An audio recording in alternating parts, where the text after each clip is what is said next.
Olá pessoal, tudo bem? Tudo certo? Tudo tranquilo? Vamos que vamos? Continuando as resoluções, hoje resolverei a prova da FUVEST de 2022, a primeira fase, a prova de conhecimentos gerais. Mas vamos aproveitar a resolução para discutir as teorias, para rever os assuntos. Vamos fazer desta resolução uma revisão para as provas vindouras. Mas antes de começarmos esta resolução, eu queria te pedir considerar se inscrever no canal, clicar no sininho para ser notificado sobre os próximos vídeos, comentar e compartilhar esse vídeo com os seus amigos. Deixe o like ao final, se assim gostar. Esse vídeo não é patrocinado, a minha ideia não é criar um site para que vocês tenham vídeos exclusivos. A ideia é que todos tenham acesso a todo o conteúdo, seja esses vídeos sobre resoluções ou sejam esses vídeos sobre conteúdo, sobre matéria. A minha ideia é que todos possam usar deste canal. Para isso, criei aqui um canal ao qual você pode clicar e contribuir para este canal com o valor que assim achar justo, de tal forma que todos possam ter acesso a todo o material. E visto isso, vamos para a prova, vamos começar a nossa resolução. A ideia é começarmos pela questão 32, uma questão que está dentro da parte de matemática, mas que é uma questão de física. Dá para se resolver com a física. Então vamos para ela. Um vídeo tem 3 minutos de duração. Se o vídeo for reproduzido desde o seu início com velocidade 1,5 a velocidade original, o tempo de reprodução do vídeo inteiro será de quanto? Veja, esse vídeo demorava 3 minutos para ser visto. Agora está sendo visto com uma velocidade 1,5 maior.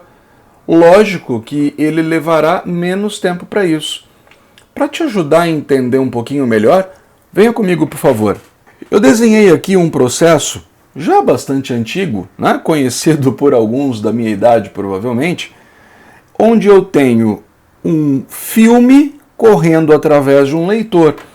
Eu posso entender que para que esse leitor faça a visualização do que está acontecendo, ele é preciso passar por este ponto.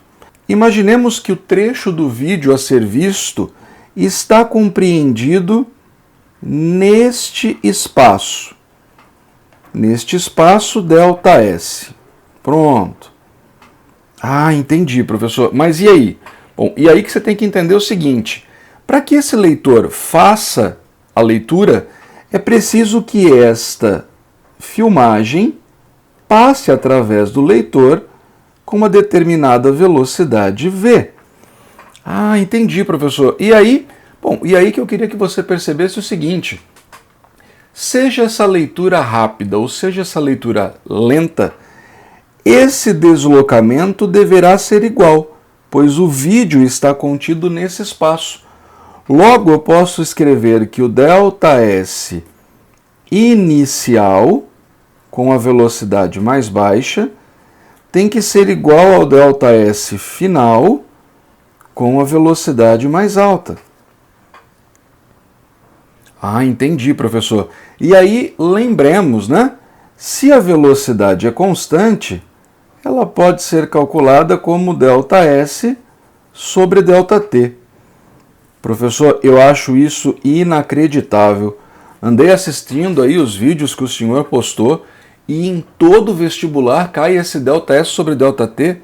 Sim, é imprescindível você conhecer esta equação. Não dá para esquecê-la. Velocidade será dada em metros por segundo desde que o ΔS esteja em metros e o tempo esteja em segundos. Ah, entendi, professor. Essa equação ela vale sempre que a velocidade for média ou constante, certo? Se nós passarmos o intervalo de tempo para o primeiro termo, ΔS será velocidade vezes tempo.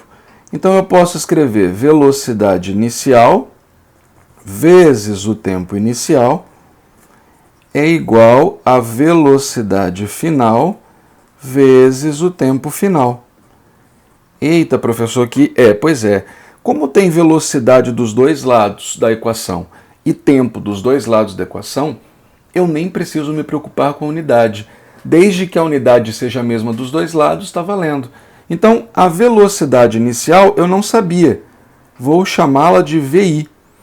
Mas eu sei que o tempo da primeira leitura era um tempo de 3 minutos. Professor, tu vai deixar em minuto? Vou, porque assim a minha resposta sai em minutos. Eu estou vendo que as alternativas estão em minutos, então é evidente que assim deixarei. A velocidade final será 1,5 vezes maior do que a inicial. 1,5 vezes a velocidade inicial, vezes o intervalo de tempo final. Veja, essa velocidade inicial cancela com essa velocidade inicial. Esse 1,5 que está multiplicando passará dividindo. Eu posso escrever, portanto, que o intervalo de tempo final será de 3 dividido por 1,5.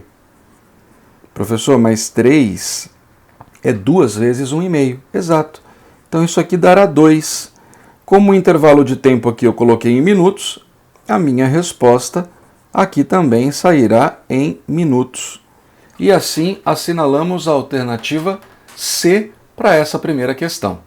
Vamos agora para a questão Q50, que é a primeira questão efetivamente dentro das questões de física.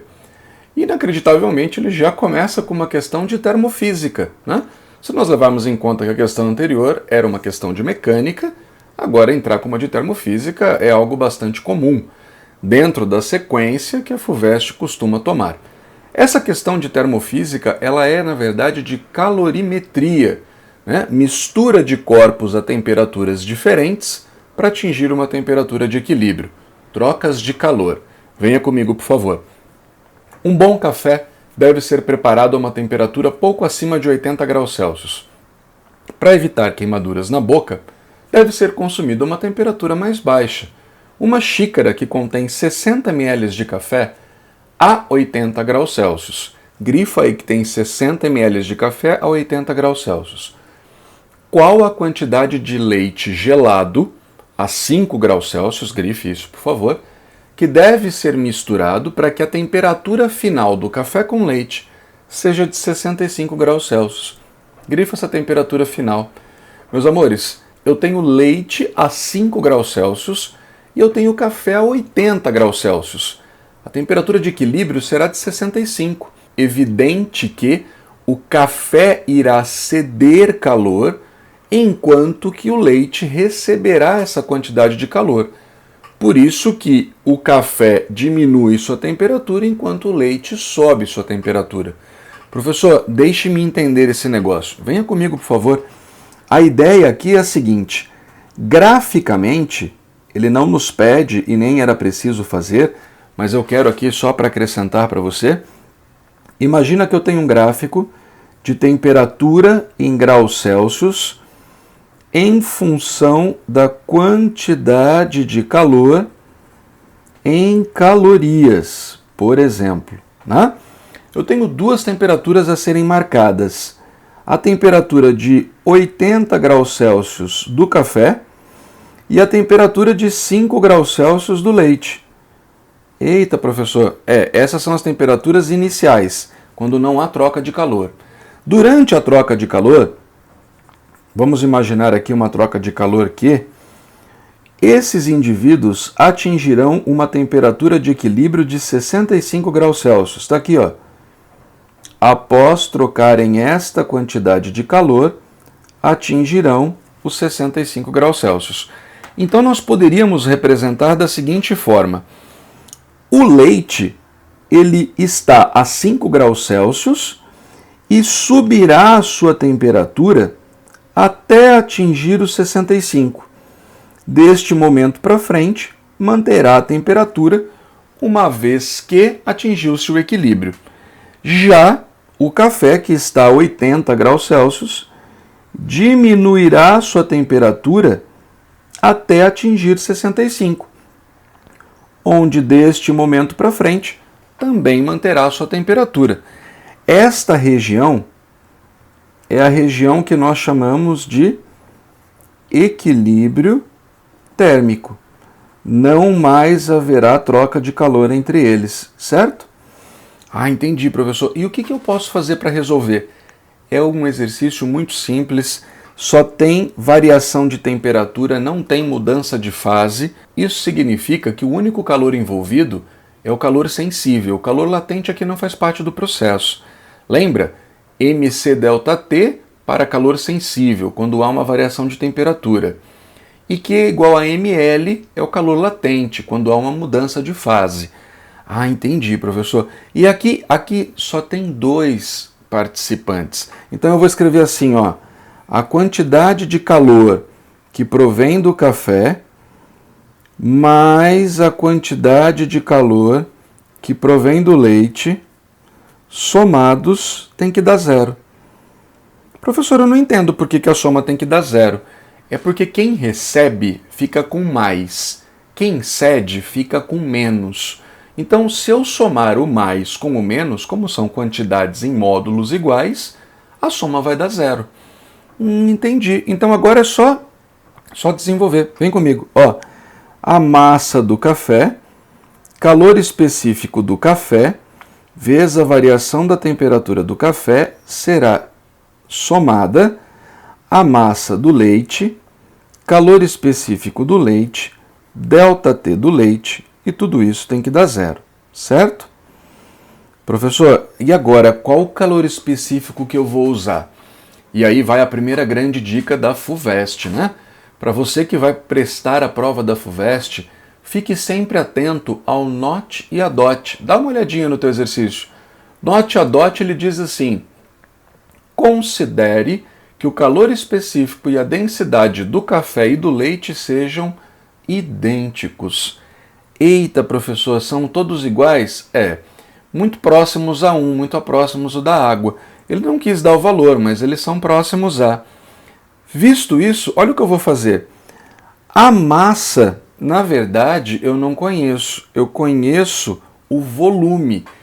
Ai, professor, vai ter que desenvolver? Vai, mas aí olha o que eu vou fazer.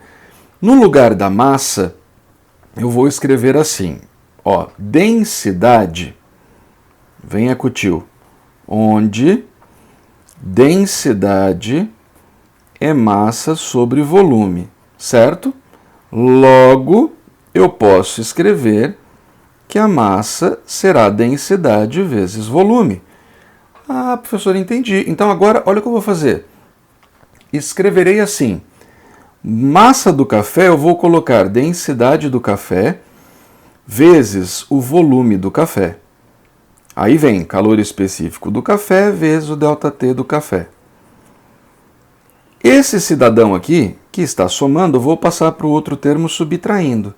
Menos, no lugar da massa do leite, eu colocarei densidade do leite vezes o volume do leite, vezes o seu calor específico, vezes o seu ΔT.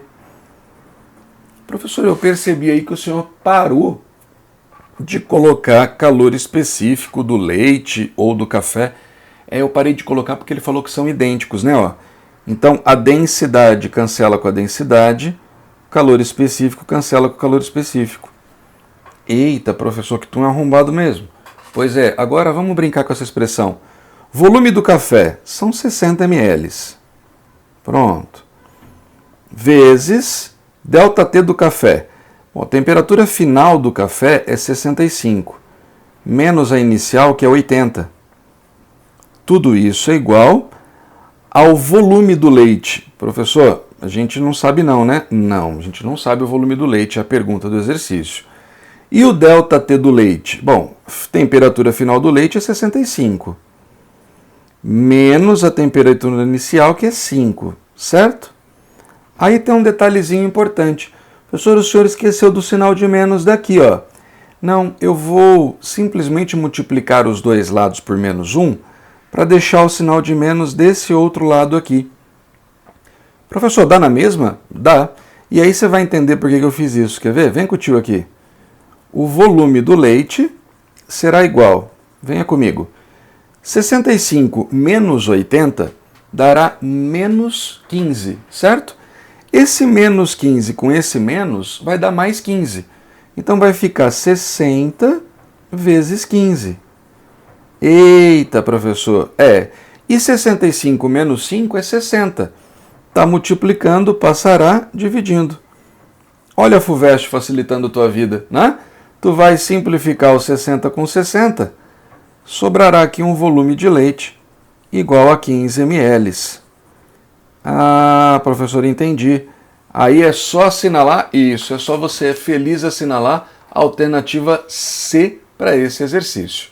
Chegamos agora à questão Q51, que é uma questão de mecânica. Nessa questão de mecânica, ele vai usar a ideia da conservação de energia, né? É uma parte da dinâmica. Venha comigo. Uma criança deixa cair de uma mesma altura duas maçãs. Uma delas mais pesada, 2 vezes mais pesada que a outra. Grifa aí que é da mesma altura e uma tem 2 vezes mais massa que a outra. Ignorando a resistência do ar, desprezando as dimensões frente à altura inicial, o que é correto afirmar a respeito das energias cinéticas das maçãs na iminência de atingirem o solo? Ah, por favor, parou. É o tipo da questão que tu tem que ganhar tempo. Tu não pode errar e tem que ganhar tempo. Olha para cá. 2 maçãs, M1 e M2, onde M2 é 2 vezes M1, ambas caindo de uma mesma altura. Professor, ele quer saber de nós com que energia cinética elas chegam no solo. Vamos pensar um pouquinho com o tio aqui, ó. É óbvio, né? Ele já até usou o termo na iminência de. Professor, por que na iminência de? Porque ao tocar o solo ela para, né? Entendi. Não tem atrito, não tem resistência do ar. Ele pede para desconsiderar as dimensões, para não considerar a resistência do ar, o atrito. Logo, eu vou chamar este ponto de A e vou chamar este ponto de ponto B. E escreverei que a energia mecânica em A é igual à energia mecânica em B. Agora bora com o tio. Quando a gente fala de energia mecânica, eu quero lembrar com você o seguinte. Professor, o que é energia mecânica? Meus amores, energia mecânica é a soma de todos os tipos de energia que um corpo pode ter.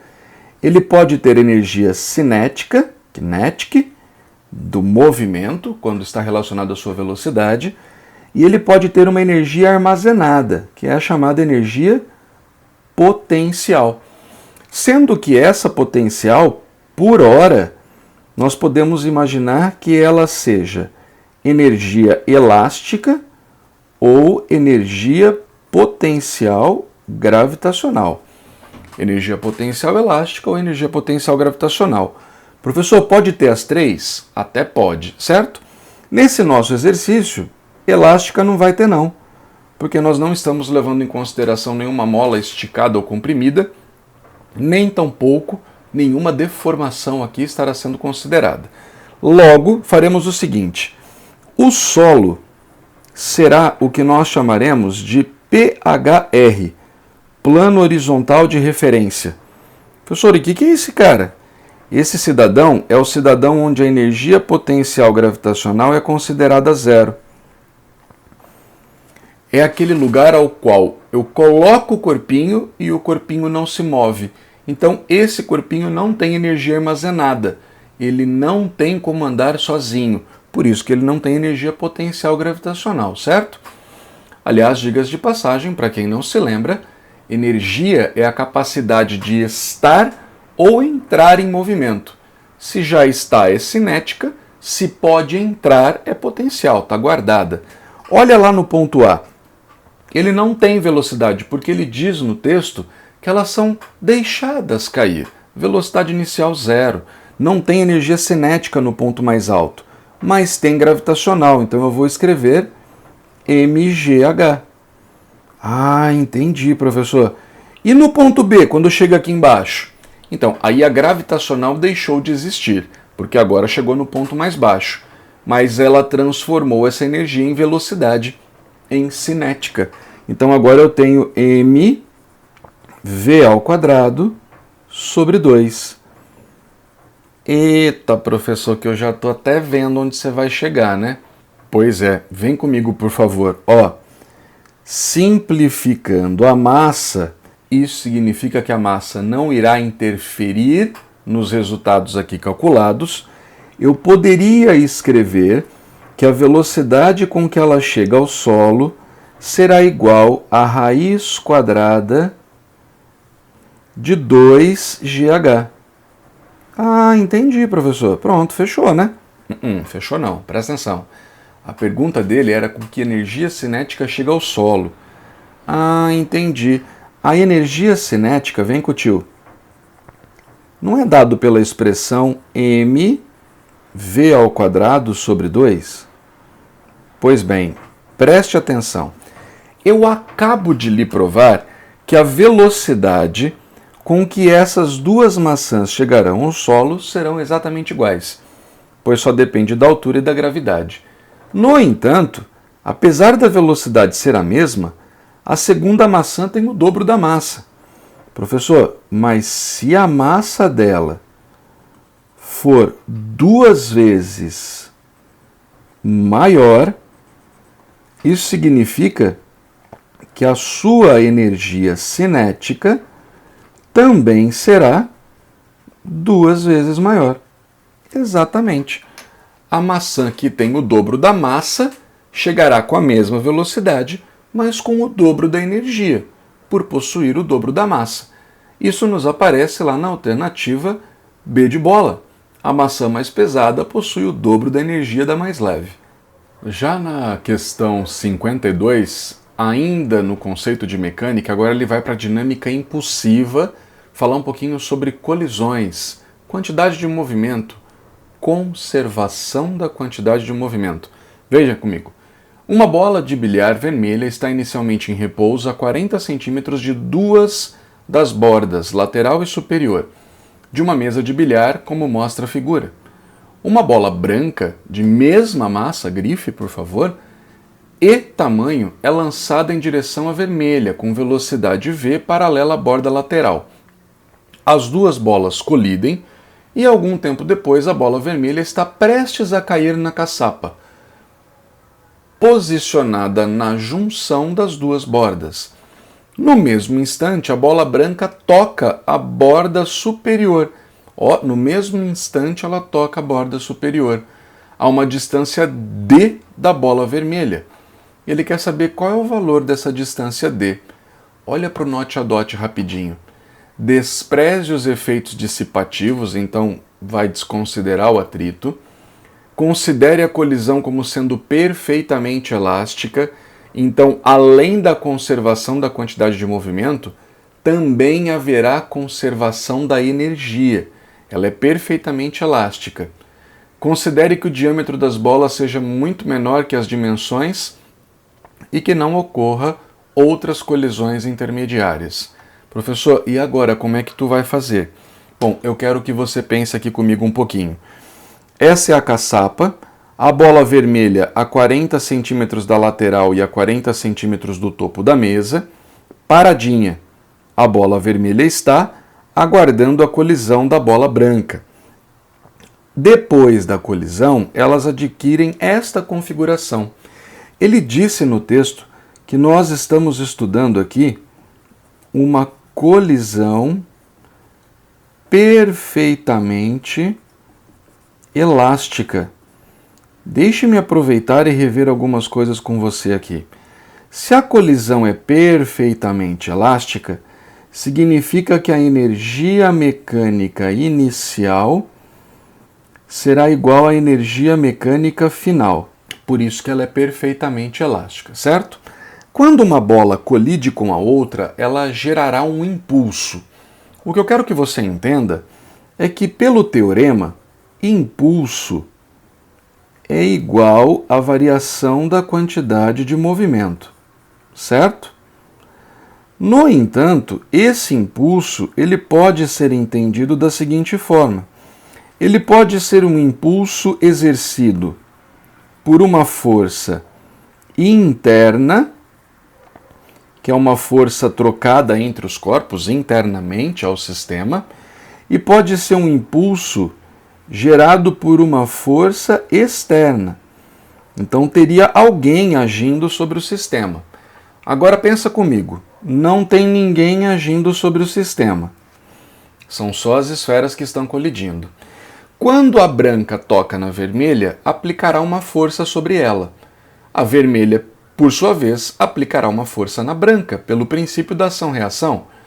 Essas duas forças serão de igual magnitude, mesma natureza, mas sentidos contrários.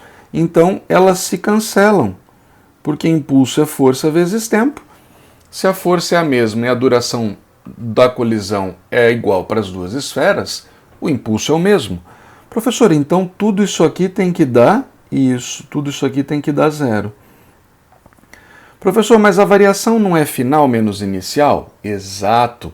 Se a variação é final menos inicial, então eu posso escrever que a quantidade de movimento final menos a quantidade de movimento inicial tem que ser zero. Note que tudo são grandezas vetoriais, certo? Ah, entendi, professor. Mas aí eu posso passar esse negativo para o outro lado e escrever que a quantidade de movimento antes, né, é igual à quantidade de movimento depois da minha colisão. Óbvio que isso eu estou pensando no meu sistema, na soma das massas, ok? Ah, entendi, professor. E aí, como é que a gente vai resolver esse probleminha? Eu quero que você me acompanhe na seguinte ilustração. Então, imaginemos que esta seja a lateral da mesa e esta seja a parte superior da mesa. Ele havia nos dito que a bola vermelha estava a 40 centímetros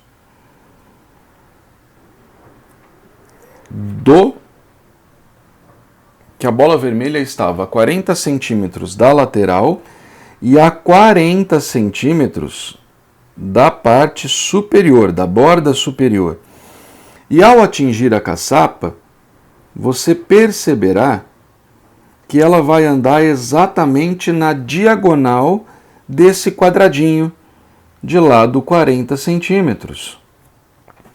Ah, professor, tem razão, né? Então, na verdade, eu posso entender que a bola vermelha que veio parar aqui, ó, ela saiu a 45 graus, exatamente.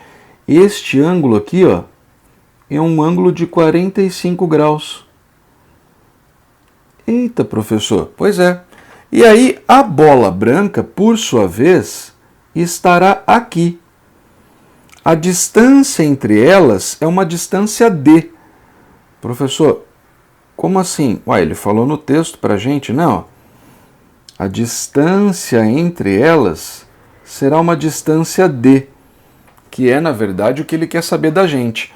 O que eu não sei te dizer neste momento é quanto que a bola branca se deslocou aqui, ó, sobre o eixo x. Porém, venha comigo, por favor. Tu há de se lembrar que durante essa colisão, a quantidade de movimento do sistema tem que se conservar, certo? Então pensemos assim, a esfera vermelha adquirirá uma velocidade que eu vou chamar de v, velocidade vermelha, após a colisão. E a branca adquirirá uma velocidade que eu vou chamar de vb, após a colisão. Ah, entendi, professor. Mas ele disse aí que a colisão é perfeitamente elástica, né? Então as energias têm que se manter. Exatamente.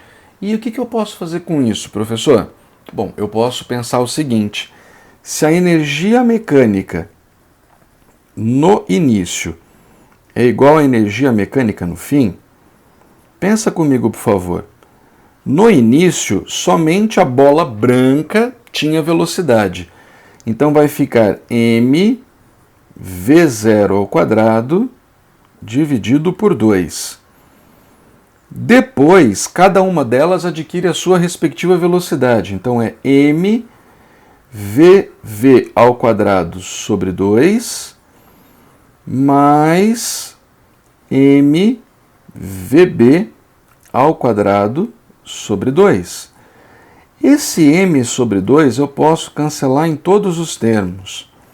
Eita, professor, pois é, né? E aí ficamos que v0 ao quadrado é igual a vv ao quadrado mais vb ao quadrado. O bom aluno nessa hora já está pensando assim, professor, olha aqui, se eu pegar esse vb e deslocar ele para cá, na cabecinha do vv, eu tenho uma soma de vetores. Então eu posso escrever assim, ó, este vetor aqui é o vetor VV. E este outro vetor aqui é o vetor VB. Certo? Ah, entendi, professor. Quando você coloca assim, né, um na sequência do outro, é soma, né? Exato.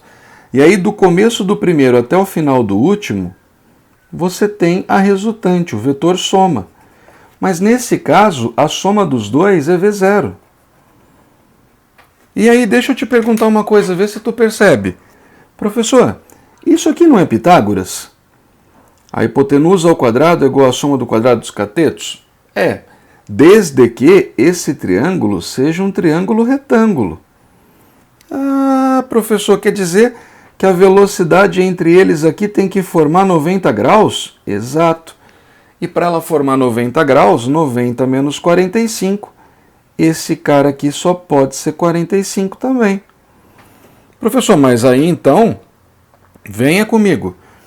Esse triângulo aqui, ó, é exatamente igual a este. Não é que eles são semelhantes, não. Eles são idênticos. Pois é.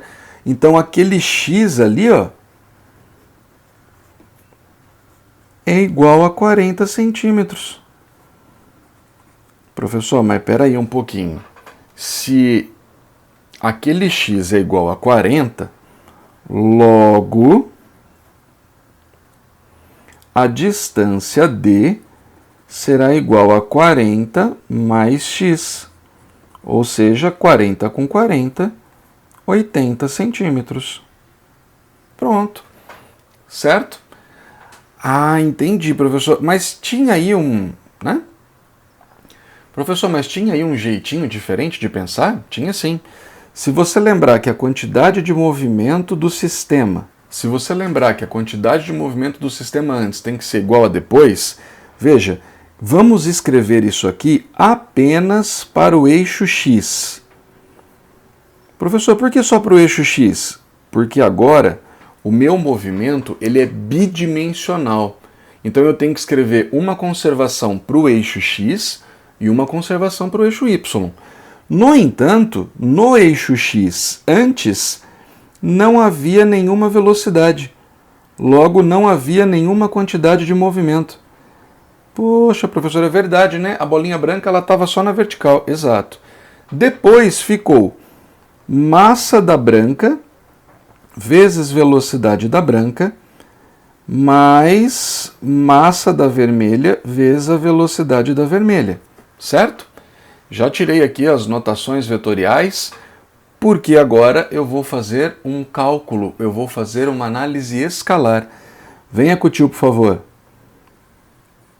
Posso passar um desses termos para o outro lado, ele passará subtraindo, eu então escreverei MB VB é igual a menos MV VV. Ué, mas ele não falou que as massas eram iguais? Então cancela, né? Eita, professor, então o que a gente chega de conclusão? A gente chega à conclusão de que a velocidade da bola branca sobre o eixo x é igual a menos a velocidade da bola vermelha sobre o eixo x. Ah, tá, professor. E daí? Bom, e daí que tu há de se lembrar que esse menos aqui está indicando que eles têm sentidos opostos, certo?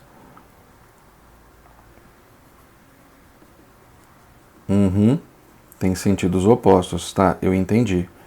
E daí, professor? E daí que agora, veja bem, velocidade não é espaço por tempo? Eu não posso escrever assim, ó. Delta S da bola branca sobre o eixo x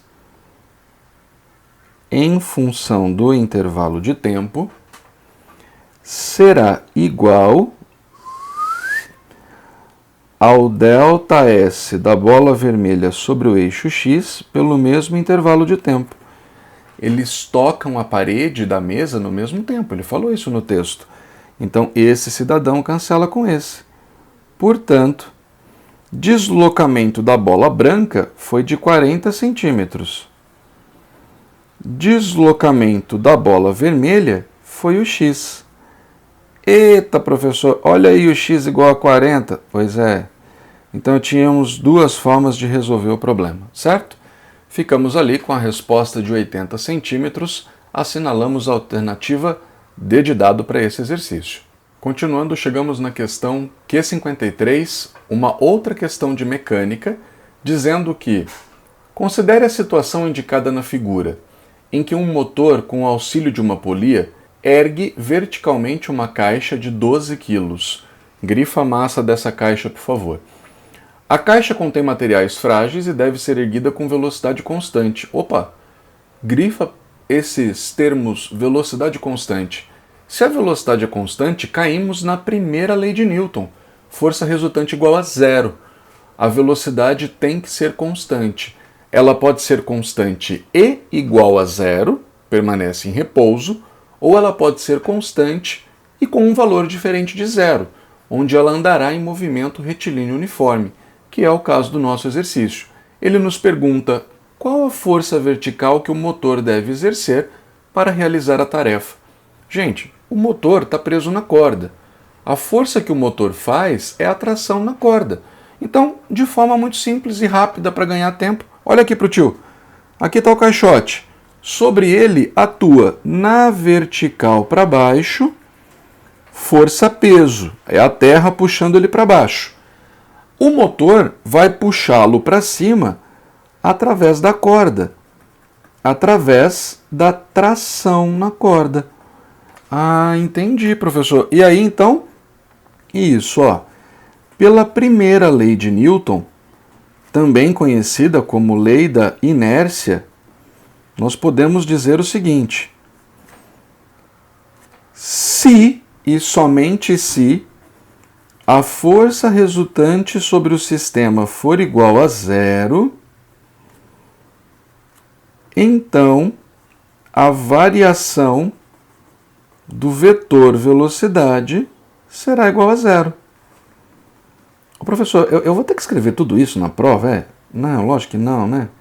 Eu só estou fazendo aqui uma revisão do conteúdo contigo.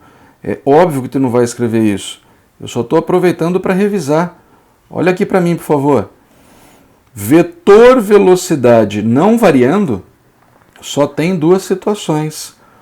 Ou o corpinho está andando em movimento retilíneo e uniforme, que será o nosso caso, né? Ele sobe retilineamente com velocidade constante, ou ele estará em repouso.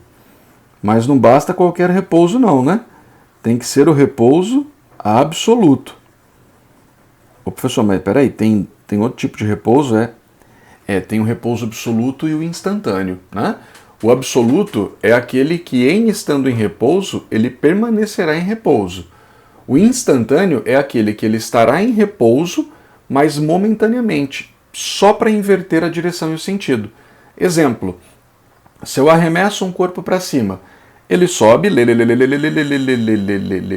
ele para instantaneamente, porém sozinho, ele volta ao seu movimento. Ah, entendi, professor. Esse é o repouso instantâneo. Isso, é o famoso repouso miojo, né? Repouso instantâneo. Ele só parou ali para inverter o sentido. Professor, eu queria ver um pouco mais sobre esse conteúdo. Então, eu te convido a entrar aqui na nossa playlist de dinâmica e assistir a aula de Aristóteles a Galileu. A primeira aula do curso de dinâmica. Ela vai te ajudar a compactar essas ideias um pouco melhor. Agora, vem comigo, por favor. Já visto que nós estamos em um caso de movimento retilíneo uniforme, a força resultante deverá ser igual a zero. Mas para a resultante ser igual a zero, isto implica que a força que está para cima deverá ser igual à força que está para baixo. Professor, mas peraí, se a atração é igual ao peso, peso é massa vezes gravidade. A massa do corpinho é 12 quilos. E a gravidade no local é 10. Pois é, ele deu ali no dados, né, no note a dot. Logo, a atração será de 1,2 vezes 10 ao quadrado newtons. Escrito aqui no sistema internacional. Lá no exercício, a resposta era dada no sistema usual. Professor, 12 vezes 10, 120 newtons. A alternativa D de dado era o gabarito para essa questão. Chegamos agora à questão Q54, uma questão de magnetismo, né? Eletromagnetismo. Campo magnético criado por correntes elétricas em fios retilíneos. O mais simples, o primeiro que a gente aprende. Ele diz assim: dois fios muito longos transportam cada um deles uma corrente elétrica de intensidade I, conforme indicado na figura. Uma partícula de carga mais Q, situada a uma distância R de cada um dos fios, move-se com velocidade constante ao longo da direção Z. O módulo e o sentido da força magnética. Grifa. Módulo e sentido da força magnética, atuando sobre a carga devido ao campo magnético produzido pelos fios, são dados por... Professor, e agora como é que a gente vai fazer esse negócio? Veja bem, no note a dot está escrito: o campo magnético produzido por um fio muito longo, por uma corrente I, tem um módulo aproximadamente dado por μ0I sobre 2πr, onde R é a distância do fio até o ponto e μ0 é a constante de permeabilidade magnética. Ele deu a fórmula do campo magnético criado por fio para você. Eita, professor, então era só saber usar as regras. Isso, pois bem. Vem comigo, por favor.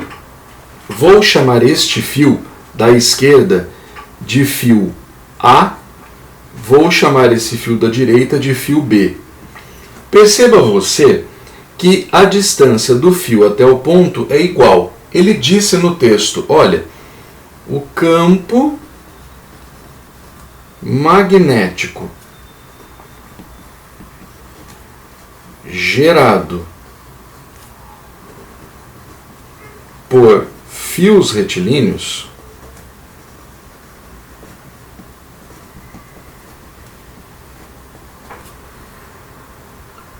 o campo magnético gerado por fios retilíneos é dado pela expressão μ0I sobre 2πr. μ0I sobre 2πr. Meus amores, para um pouquinho e presta atenção no tio. Esta é a fórmula para o cálculo do campo magnético, certo? Para relembrar um pouquinho, ó, corrente em amperes, a distância em metros, campo magnético dado em Tesla.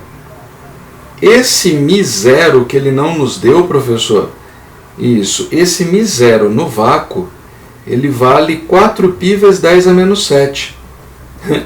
É óbvio que você não tinha nenhuma obrigação de saber, né? Se até a fórmula ele te deu, imagina a constante. Mas veja, o metro que está dividindo a constante passaria multiplicando, e o ampere que está multiplicando a constante passaria dividindo. Então isso ficaria Tesla metro por ampere. Pronto, legal. Agora, professor, com essa fórmula eu calculo o módulo. E a direção e o sentido? Veja, a direção e o sentido... A direção e o sentido é dado pela regra da mão direita. Eita, professor, agora que eu estou lembrando, né? Pois é. E você não vai ter vergonha de fazer na hora, não vai perder essa questão à toa. Regra da mão direita. Polegar a 90 graus com os dedos esticados. A mão sempre no sentido de fechar, nunca de abrir. Vem comigo. No fio A corrente está subindo. Se a corrente sobe, meus dedos estão entrando na parte central. Ah, entendi, professor. Quer dizer que esse fio cria nessa região um campo que está entrando? Isso, ó. O campo criado pelo fio A, ele estaria entrando na região central. Tá aqui. Ah, entendi, professor. E o campo criado pelo fio B? Venha comigo, ó. Polegar apontando para baixo, meus dedos estão entrando na folha também. Eita, professor, que nessa região também também está entrando, né, ó? Ah, entendi, professor. Então os dois campos estão entrando? Exato.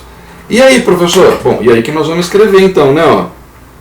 Que o campo resultante será a soma do campo A mais o campo B. Professor, mas os dois não são iguais? São. Então eu não posso escrever que é duas vezes o μ0i sobre 2πr? Pode, claro que pode. Ah, entendi, professor. Aí a gente corta esse 2 com esse 2, né? E vai chegar que o campo resultante é dado pela expressão μ0i sobre πr. Isso, pois bem. Tá, professor, legal, entendi, né? Esse aí é o campo resultante lá onde a partícula positiva se encontra. Isso. Agora, como é que eu faço para saber, professor, a respeito da força, né? Bom, vem comigo. Ó, cálculo da força magnética. Bom, primeira coisa que você tem que entender.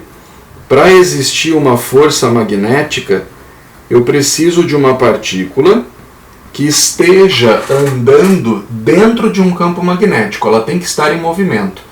E não basta qualquer movimento, não. Se ela estiver paralelamente ao campo, sendo no mesmo sentido ou no sentido contrário, não haverá força magnética alguma. Agora, se ela andar na perpendicular, haverá força máxima. E essa força será dada pela expressão QVB. Ah, entendi, professor. E aí, então, agora é só isso. Agora é só substituir. Ó, força magnética será igual a carga, ele chamou essa carga de Qzão, vezes a velocidade dela, ele chamou de V, vezes o campo resultante ao qual ela está submetido. μ0i sobre πr. Pronto. Eita, professor, que esse é o valor do módulo da força magnética que a carga será submetida. Certo? Professor, mas como é que eu faço para saber a direção e o sentido? Venha com o tio, ó. A direção e o sentido são obtidos pela regra da mão esquerda. E, professor, inverte a mão agora? Pois é, agora é a regra da mão esquerda. Aí tu vai fazer assim, ó. Polegar, indicador e dedo médio, todos a 90 graus entre si. E aí ficamos força, campo e velocidade. FBV. Farei bom vestibular. Certo? Só vale para carga positiva. Então vem comigo. Primeira coisa, nós já sabemos para onde está o campo. Então nós vamos fazer o seguinte. Nós vamos colocar o nosso indicador apontando para dentro da folha, né? Eita, professor, que nessa câmera aqui de cima vai ficar ruim, né? Vamos fazer o seguinte, olhando aqui para frente, como se o papel estivesse aqui na minha frente. Então façamos assim. Nós sabemos que o campo está entrando na folha. Olha o campo entrando na folha. Pronto. Professor, mas a velocidade está para cima. Ah, a velocidade está para cima da folha, não é isso? Entendi. O meu polegar está apontando para o lado esquerdo da folha. O meu polegar apontando para o lado esquerdo da folha. Vem aqui com o tio, por favor. o meu polegar apontando para o lado esquerdo da folha, então a força magnética estaria apontando nesta direção. Ah, entendi, professor. Ela está apontando para o lado negativo do Y, né? Exatamente. Essa partícula ele nem pediu, mas olha aqui para o tio. Essa partícula ela iria sofrer um desvio voltado para a esquerda, por conta da força que aponta para a esquerda. Então a direção e o sentido da força é direção Y no sentido negativo. Y no sentido negativo nós temos na alternativa B de bola, certo? Só que a hora que você vai conferir o módulo da força, veja, QV-I sobre πr. Lá está escrito QμI sobre πr. Ele esqueceu da velocidade. O gabarito é a alternativa B de bola. Só me desculpe, a FUVEST acabou esquecendo de pôr as velocidades nas suas alternativas. Agora na questão 55 é uma questão de elétrica, eletrodinâmica. Ele está falando sobre resistor, sobre leis de Ohm. Ele diz assim: um componente eletrônico tem uma curva característica mostrada no gráfico a seguir. Bom, primeira coisa, professor, essa curva aí de DDP por corrente não era para ser uma reta? Ela é uma reta crescente, 0 DDP, 0 corrente. Quanto maior a DDP, maior a corrente, obedecendo a equação de U igual a R vezes I, a equação de Ohm. Só que aí nós teríamos uma curva ômica, um resistor ômico. E nesse caso é uma curva literalmente. Então não obedece à lei de Ohm propriamente dito ao longo de todo o trecho. Pode ser que obedeça pontualmente, porém não na sua totalidade. Ele nos diz assim: a resistência elétrica da componente na região em que ela se comporta como um resistor ômico vale aproximadamente quanto? Veja, acabei de dizer para você. A resistência ela tem uma curva retilínea porque ela obedece à lei de Ohm, U igual a R vezes I. Então eu preciso de um trecho retilíneo. Então venha comigo, por favor. Se nós imaginarmos aqui a aplicação da primeira lei de Ohm, ele diz que U é igual a R vezes I.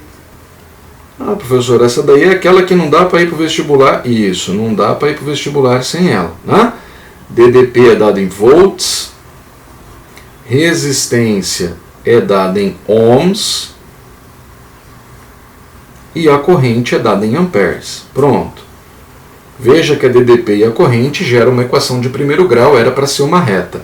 Reta eu consigo perceber nesse começo. Ah, entendi, né, professor? Depois isso. Depois ele vai curvando e deixa de ser um resistor ômico. Professor, então qual é aí, né, a sua sugestão de utilização, né? Pode usar o que você quiser. Eu vou usar aqui o 0,4 volts com o meio ampere. Eu vou usar esse ponto aqui, pois ali ainda há uma curva, né? Pois ali ainda há uma reta. Entendi, professor. E aí substituindo, pois bem, ó, a DDP vale 0,4. O resistor é quem eu estou querendo. E a corrente vale meio. Daqui nós podemos escrever assim, vê se tu concorda comigo. R igual, 0,4 já estava do outro lado, permanece. Esse meio não é 1 dividido por 2? O 2 está dividindo, vai passar multiplicando. Eita, professor. Pois é. E aí ficamos 0,4 vezes 2, o que nos dará 0,8 ohms. Pronto. Esse é o valor da resistência no trecho ômico. Assinalamos a alternativa C. Quero chamar a sua atenção aqui para um detalhe. A questão anterior, ela era relativamente longa. Gastava-se mais tempo, dava mais trabalho. Mas em contrapartida, na sequência vem uma questão extremamente curta, fácil, prática. Então, não se preocupe com questões longas. você também terá questões curtas, para que uma compense o tempo da outra. Vamos lá para a questão Q56, mais uma questão de mecânica.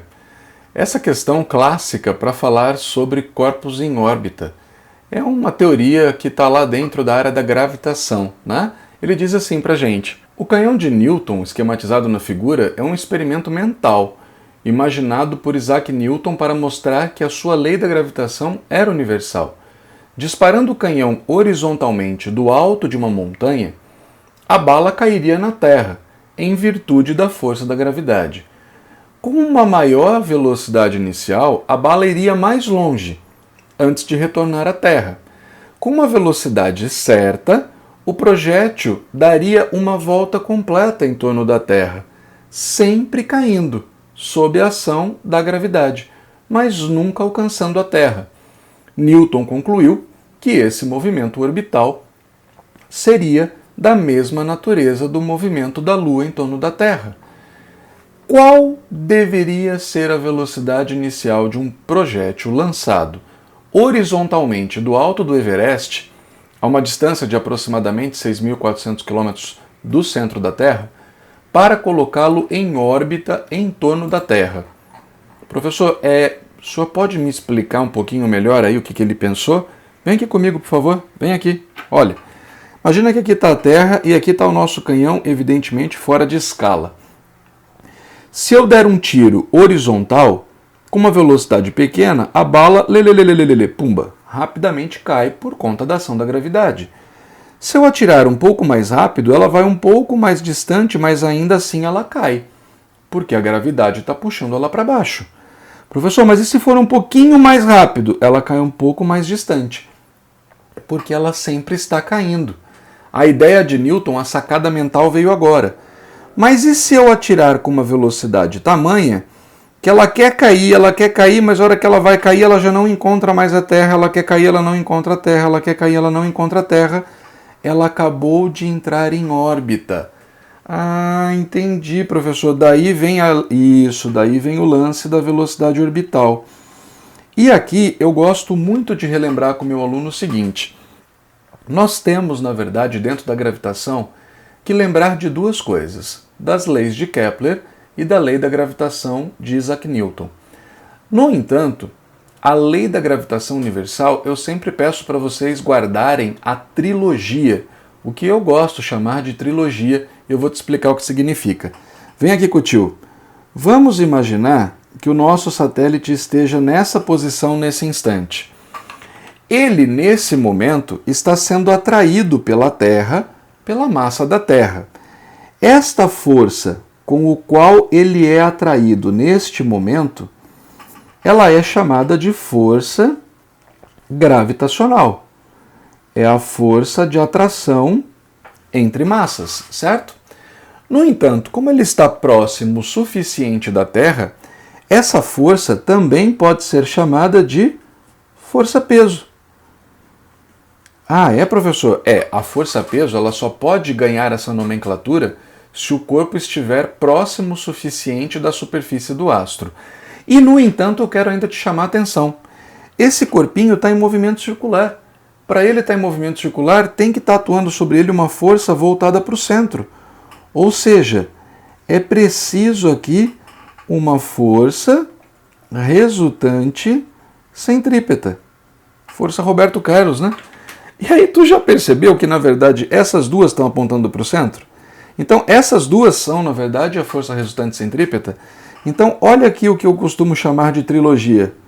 Força resultante centrípeta é, na verdade, a força gravitacional, que também pode ser chamada de força-peso. Pronto! Eu garanto para você que tu resolve qualquer exercício de objetos em órbita com essa trilogia. Ah, é, professor? É. Agora é só você desenvolver e ver o que você precisa. Você quer ver? A resultante centrípeta eu posso escrever mv² sobre r.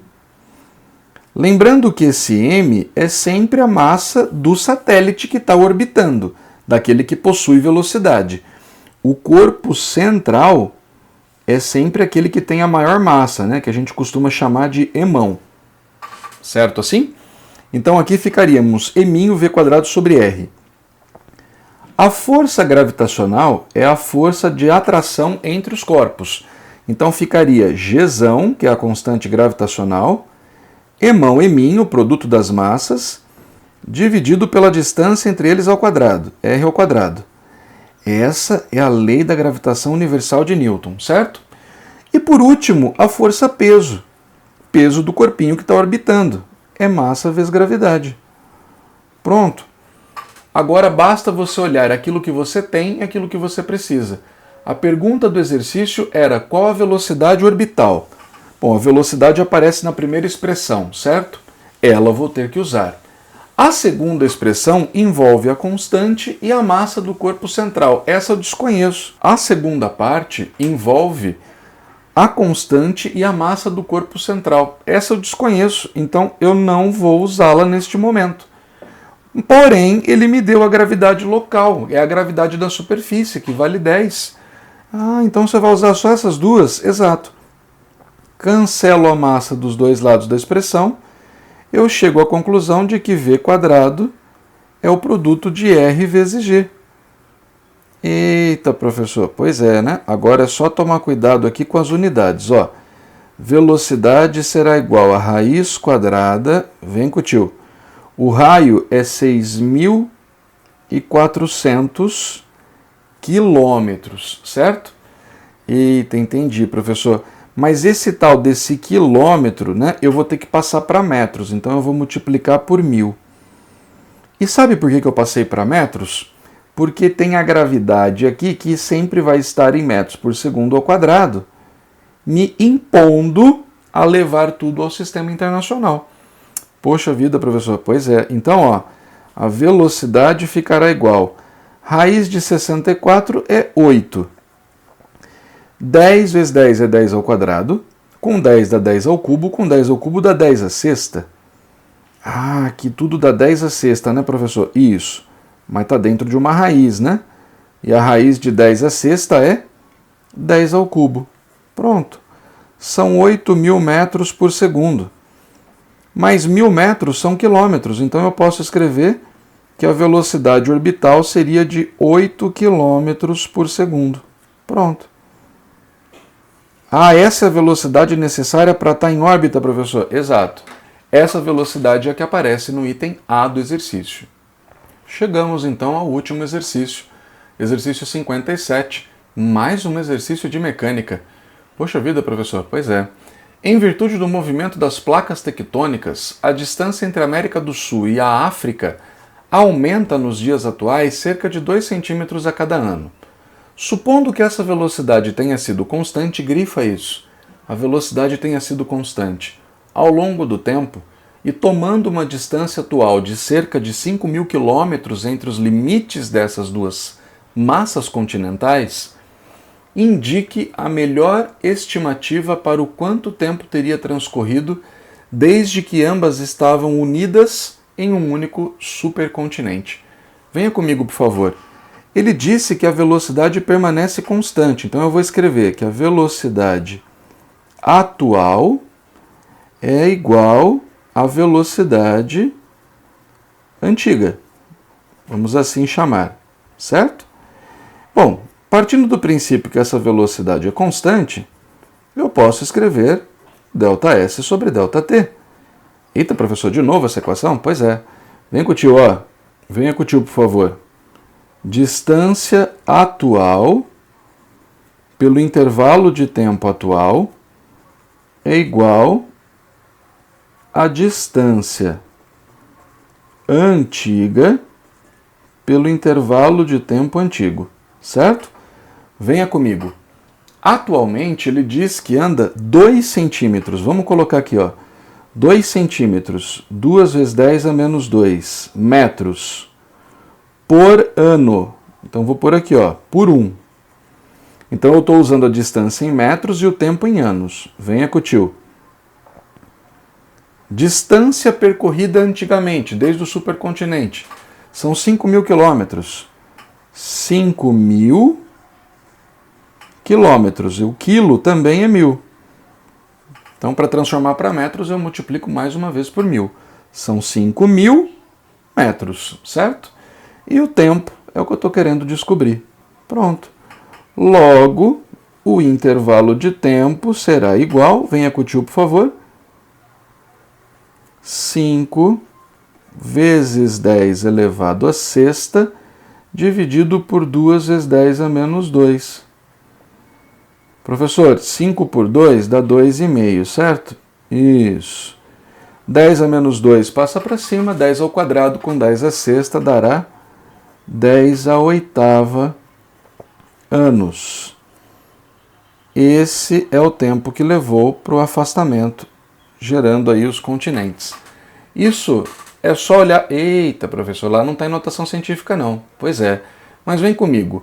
2,5 vezes 10 à oitava é só você contar os zerinhos. Tem que ter 7 zeros depois do 25.